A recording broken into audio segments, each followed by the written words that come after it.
Good morning, students. Yesterday we discussed about milestones in plant tissue culture, basic concept of plant tissue culture, techniques involved in plant tissue culture. Today we are going to continue the techniques involved in plant tissue culture.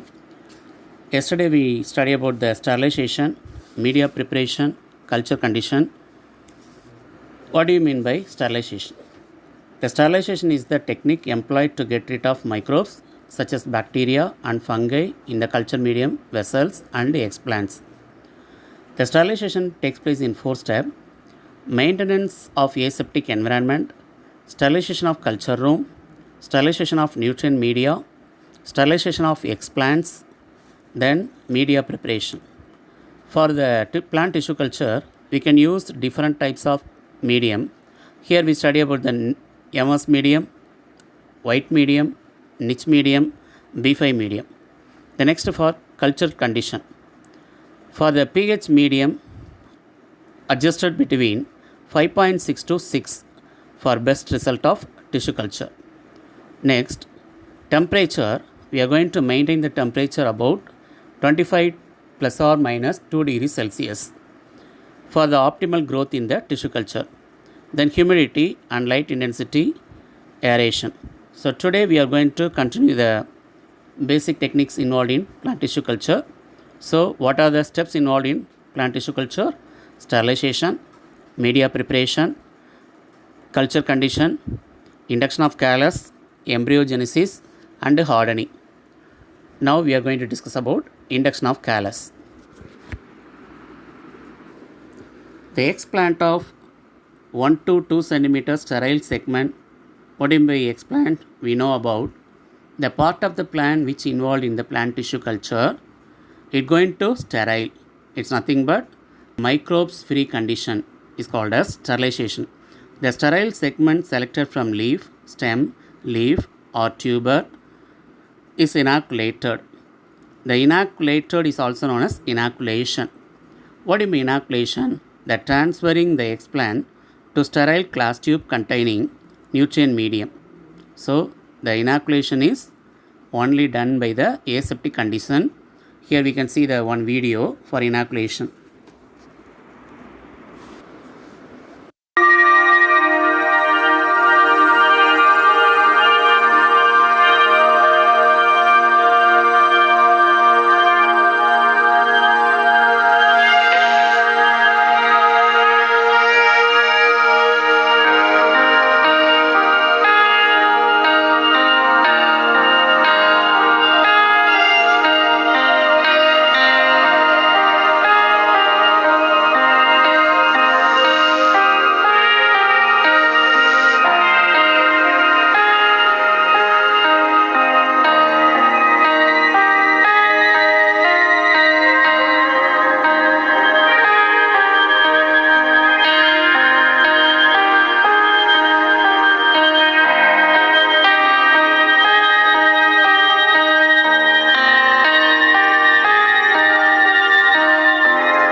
Now we know about what is inoculation. The transferring of explant onto culture medium is called as inoculation. So induction of callus, the explant of 1 to 2 centimeter sterile segment selected from leaf, stem, tuber or root is inoculated in the MS nutrient medium supplemented with auxin. We know about what is the role of auxin. The auxin initiate the root formation in callus. Already we know about Avena curvature test in the auxin. The auxin is only for promote the initiation of roots. For example, whenever we are going to add the more auxin, low cytokinin, it induces root formation in callus. Vice versa, Low auxin, more cytokinin, it induces shoot formation in callus. So, by the addition of auxin, then the culture medium is incubated at 25 degrees Celsius plus or minus 2 degrees Celsius in an alternate light and dark period of 12 hours to induce cell division, and soon the upper surface of explant develops into callus. So here we are going to inoculation, then incubation. The incubation done with the help of incubator. This is the incubator. It is only for inoculator or incubator. The incubation of inoculum. Then in the incubator, we are going to maintain the temperature for about 25 degrees Celsius plus or minus 2 degrees Celsius. And alternate light inside the incubator, we are going to maintain the light, temperature, etc. Then here we are going to maintain the light 12 hours to induce cell division. So in tissue culture, the photo period to induce cell division is 12 hours. So 12 hours light and 12 hours dark period. So relative length of light and dark period is known as photoperiodism. Here we are also going to give the artificial light for about 12 hours. Then as soon as the cell division occur in the callus, the upper surface of explant develops into callus. Callus is a mass of unorganized growth of plant cells or tissues in vitro culture medium. So the callus is a mass of unorganized cells formed in the medium. Next, embryogenesis. Now the callus cells undergoes to differentiation. Yesterday we studied about the differentiation. What is differentiation? The conversion of meristematic tissue into mature tissue is called as differentiation. Here, the callus which undergoes to differentiated to the development of root and shoot is called as embryogenesis, or nothing but here the differentiation occur in callus. The embryo developed from the callus are known as somatic embryo. It is also known as embryoids. The embryoids are subcultured to produce plantlets. Now, the embryo develop in the culture medium, it can transfer into different culture media. Now we can produce a large amount of plantlets from a single callus tissue. The next we can study about the hardening. What is hardening? The hardening is nothing but the plantlets developed in vitro condition. It requires a hardening period. That is, the plantlets are transferred to greenhouse or hardening chamber and then to normal environmental condition. Step by step, we are going to introduce the plantlets into the normal condition is known as hardening. The hardening is also defined as hardening is the gradual exposure of in vitro developed plantlets in humid chambers in diffuse light for acclimatization so as to enable them to grow under normal field condition is known as hardening. The hardening only done with the help of humid chamber. This is the greenhouse. This is humid chamber.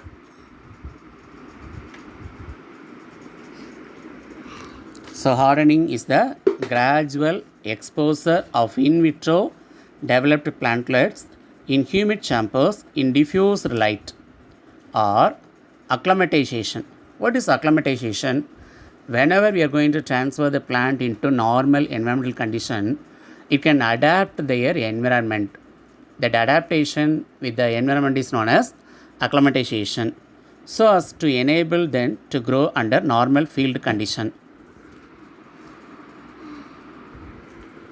These are the basic techniques involved in plant tissue culture. So first one is sterilization, second one media preparation, third culture for condition, then induction of callus, embryogenesis, the last one hardening.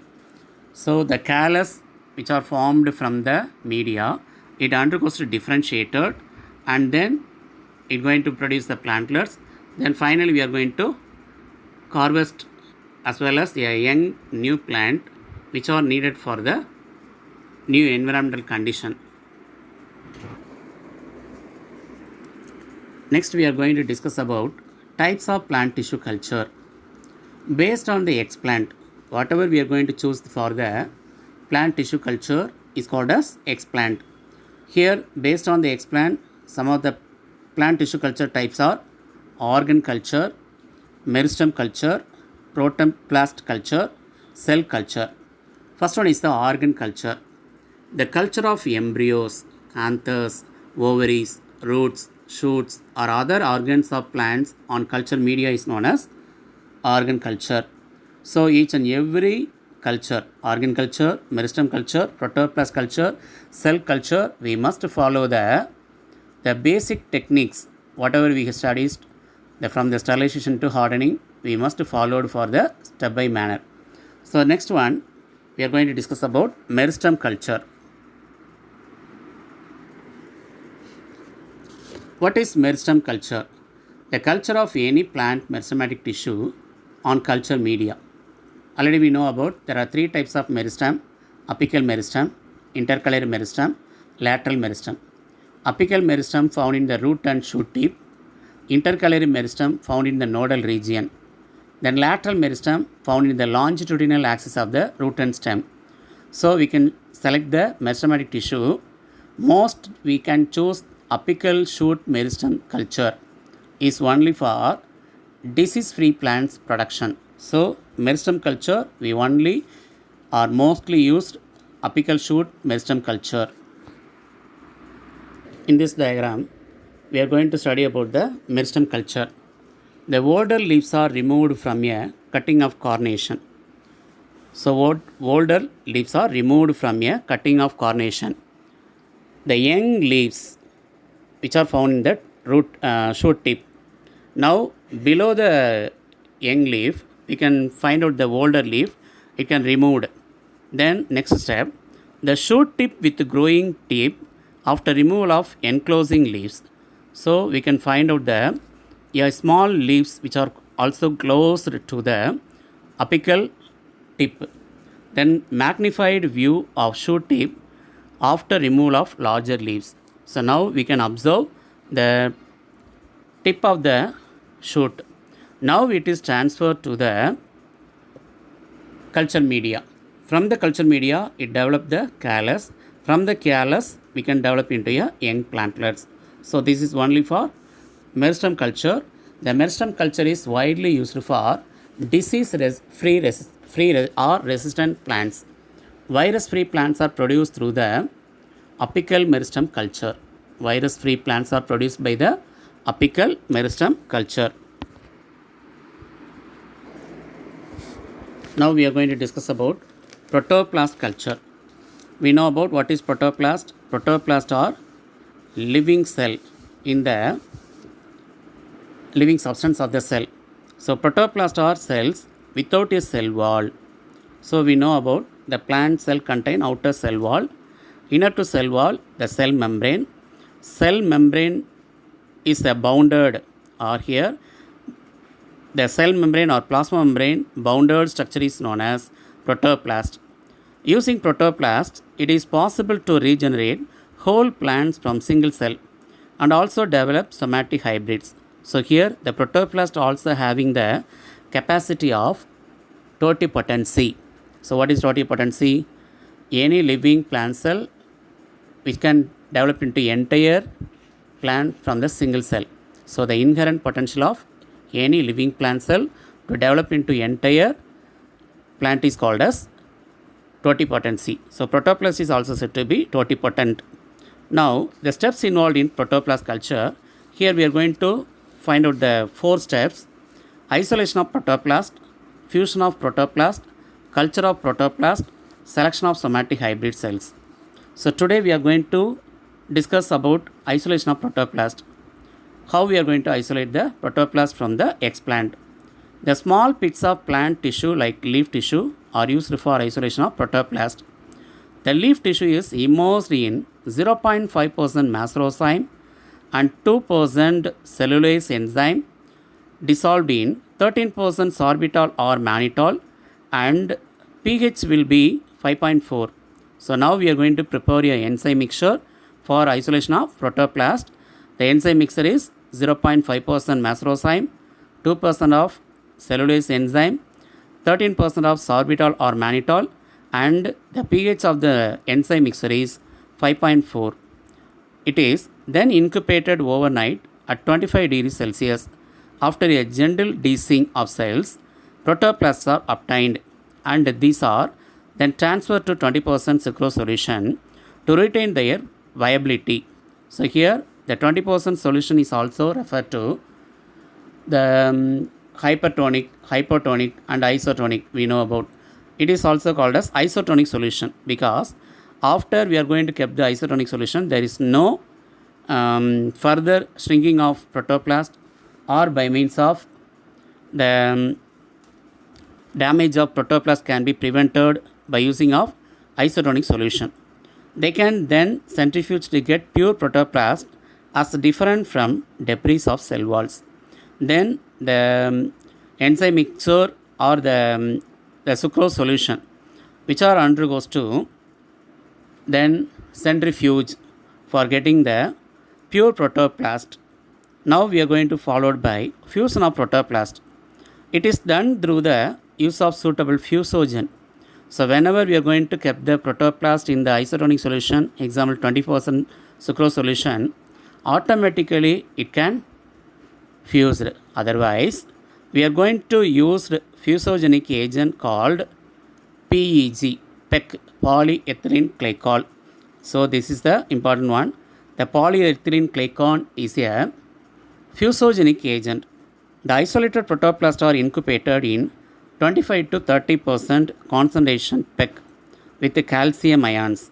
So what purpose we are going to use calcium ions? So it is only for the development of cell wall. Then and the protoplast shows agglutination, the formation of clump of cells and diffusion. So now we are going to complete the fusion of protoplast. So first step, isolation of protoplast. Second, fusion of protoplast. Tomorrow we can see the culture of protoplast and the selection of somatic hybrids. So today we are going to finish our class. So see you. Study well. Okay, see you. Bye.